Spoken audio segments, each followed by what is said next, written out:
एक दिन तथागत गौतम बुद्ध अपने शिष्यों को उपदेश दे रहे थे कि तभी एक शिष्य उठकर बोला, बनते क्या हर दुख का अंत किया जा सकता है? बुद्ध बोले, यह सत्य है कि हर दुख का निवारण किया जा सकता है। इसी संदर्भ में मैं तुम्हें एक कहानी सुनाता हूँ। एक सेठ का नौकर लंबे समय से उसके पास रहकर उसकी सेवा कर रहा था। वे बड़ा ईमानदार था, साफ सफाई का पूरा ध्यान रखता था, इसलिए सेठ जी उससे बहुत प्रसन्न थे। एक दिन शाम को जब सेठ जी घर आए तो देखा कि उनकी पुरानी दीवार घड़ी टूटी पड़ी है। उन्होंने नौकर को बुलाकर पूछा, यह घड़ी कैसे टूट गई? नौकर ने कहा, मालिक मैं सफाई कर रहा था कि घड़ी हाथ से छूट गई और टूट गई। गलती मेरी है, आप मुझे क्षमा करें। सेठ तेज आवाज में बोले, क्षमा मांगने से क्या होता है? घड़ी वर्षों से कमरे में लगी थी, कमरे की शोभा थी और तुम्हें पता ही है यह मुझे कितनी प्रिय थी। डांटने के अलावा सेठ जी और कर भी क्या सकते थे? बहुत भरोसे का नौकर जो था, उस रात सेठ जी को बिल्कुल भी नींद नहीं आई। वह बार बार बस करवटें बदल रहे थे। घड़ी टूटने की बात बार बार मन में आ रही थी। जब उन्हें नींद नहीं आई तो वह बिस्तर से उठकर घर में इधर उधर डोलने लगे। तभी अचानक उनकी नजर उनके नौकर पर पड़ी।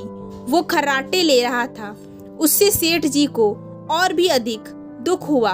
उन्होंने मन ही मन सोचा, मालिक के नुकसान का इसे जरा भी ख्याल नहीं है, इसे जरा भी दुख नहीं है। यह तो आराम से खर्राटे लेकर सो रहा है। नौकर को इतनी शांति के साथ सोता हुआ देखकर सेठ जी को बहुत गुस्सा आया। उन्होंने अगले दिन एक प्रयोग करने का निश्चित किया।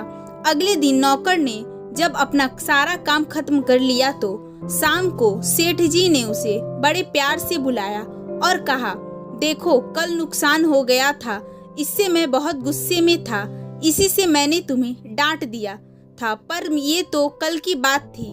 आज मैं बहुत प्रसन्न हूँ। तुम मेरे साथ इतने दिन से हो, इतना अच्छा काम करते हो। कल ही मेरे मन में आया था कि मुझे तुम्हारी सेवा के लिए कुछ इनाम देना चाहिए।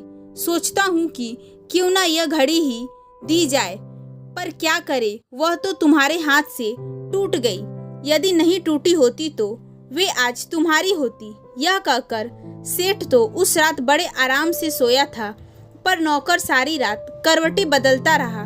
बार बार उसके मन में एक ही बात आ रही थी कि अगर घड़ी नहीं टूटती तो वे आज मेरी होती। कहानी सुनाकर बुद्ध बोले, अब शायद तुम समझ चुके होगे कि लोभ ही दुख का सबसे बड़ा कारण है। इसे त्याग कर ही हर दुख से मुक्ति पाई जाती है।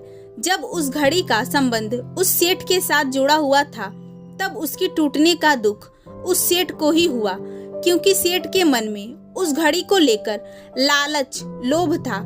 लेकिन जैसे ही उस घड़ी का संबंध उस सेठ से हटकर उस नौकर के साथ जुड़ गया, तब उस नौकर के मन में उस घड़ी को लेकर लगाव पैदा हो गया और उस घड़ी के टूटने का दुख अब सेठ से हटकर उस नौकर को होने लगा। दोस्तों, अगर आपको हमारी ये कहानी अच्छी लगी हो तो ऐसे ही और भी मोटिवेशन वीडियो देखने के लिए वीडियो को लाइक, कमेंट, शेयर और चैनल को सब्सक्राइब जरूर कीजिएगा। धन्यवाद।